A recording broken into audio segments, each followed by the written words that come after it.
Imaginez-vous, vous êtes à un mariage. Il y a 200 personnes.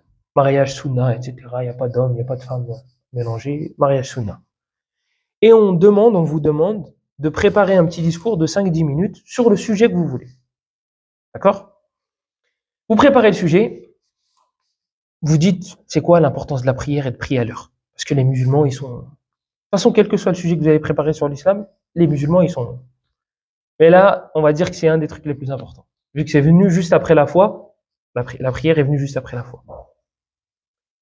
Parlez de la prière, 5-10 minutes, vous citez des versets, des hadiths. Et un zindiq, il y a un abruti, il se lève et il dit tout ce que tu as dit, c'est pas vrai. Et il prend le micro avec comportement. Avec vraiment adab et comportement. Il dit tout ce que le frère il a dit, c'est pas vrai.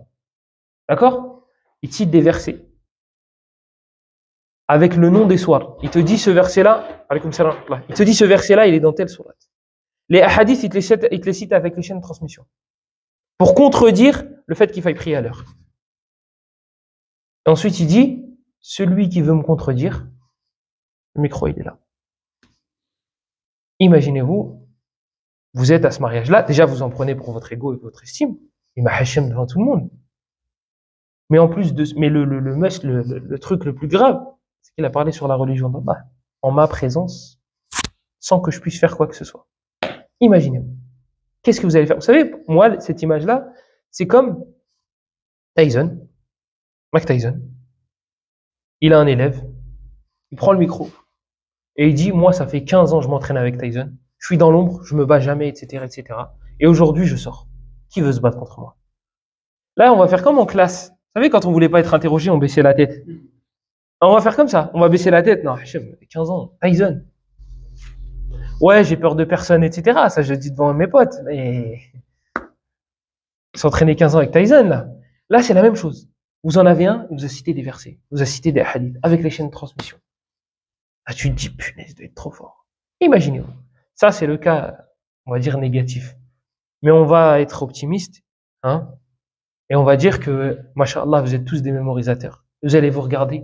Oh, tu t'en occupes, Sofiane? Non, vas-y, Malik. Hop, il se lève. Déjà, le verset que tu as cité, tu as dit qu'il était dans le Maïda. C'est pas vrai. Il n'y a pas ce verset-là dans le Maïda et je t'invite à chercher. Il y a 20 pages dans le Maïda. Tu vois, tu connais même le numéro le nombre de pages qu'il y a dans la sourate. Il y a 20 pages. Je t'invite à vérifier. Ça prend 10 minutes, 15 minutes. Bon, tu lis lentement. Vas-y, 20 minutes. Vas-y, je t'invite à vérifier. Il n'est pas dans le Maïda, il est dans l'An'am, la sourate juste après. Tu as confondu, Akhi. Et au fait, le deuxième verset que tu as cité, tu l'as cité avec une erreur. C'est ça le bon verset. Le hadith que tu as cité en deuxième, il y a un problème dans cette chaîne de transmission. Tel rapporteur, il est faible. Donc, Akhi, comment tu peux rapporter un hadith faible? Et après, toi, tu rapportes des versets, des hadiths qui vont dans ton sens. Et après, tu dis, bon, les fautes de grammaire, c'est cadeau. Je te les ai pas relevées. Et là, tu lâches le micro et tu pars. Comment ils appellent ça?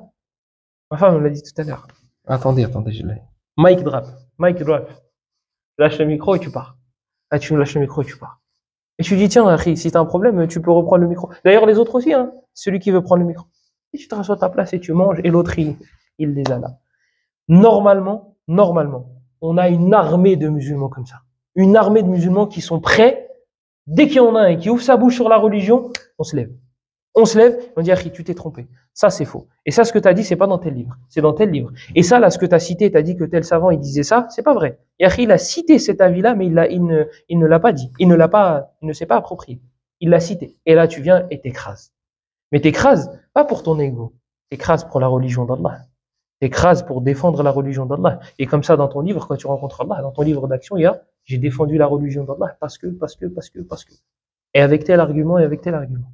Les savants disent, vous savez, ceux qui font le djihad correctement, dans le sentier d'Allah. Pas ceux qui explosent dans les marchés, pas ceux qui tuent des gens qui n'auront rien fait, etc. Allah, il aura promis une récompense énorme. Bien, les savants, comme Ibn al-Qayyim, disent que celui qui apprend et qui enseigne et qui répond aux gens de l'innovation, etc., il sera plus récompensé que celui-là. Pourquoi? Parce que combattre dans le sentier d'Allah, sabru sa'a, c'est une patience, c'est un courage d'un moment. Tu te bats, tu meurs, paradis.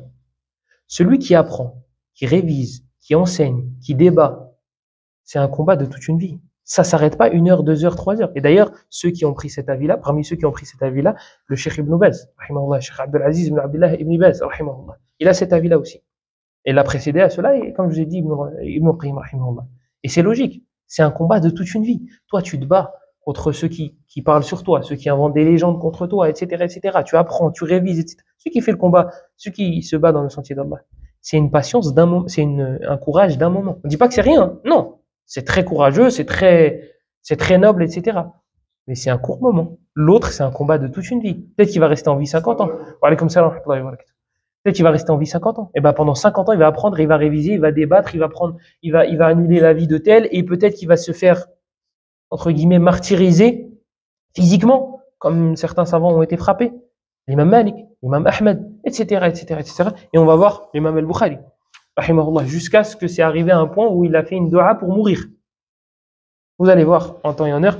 Moi, j'ai envie de finir avec le Bukhari parce que pour moi, c'est la cerise sur le gâteau. Lui, c'est pas dire le meilleur, mais il fait partie des meilleurs. Il fait partie des meilleurs. On va en parler, Inch'Allah. Donc ça, cette histoire-là, cette image-là, c'était pour créer en vous un peu de ghaïra. En français, il traduit ça par de la jalousie. Et c'est pas de la jalousie. Le ghaïra, c'est pas le hasad, c'est la jalousie. Le ghaïra, c'est autre chose. C'est autre chose. Et ne vous laissez pas avoir par les CV des gens. Il a un bac+5. Comment je vais faire pour parler? Il a cité des versets, il a cité des hadiths.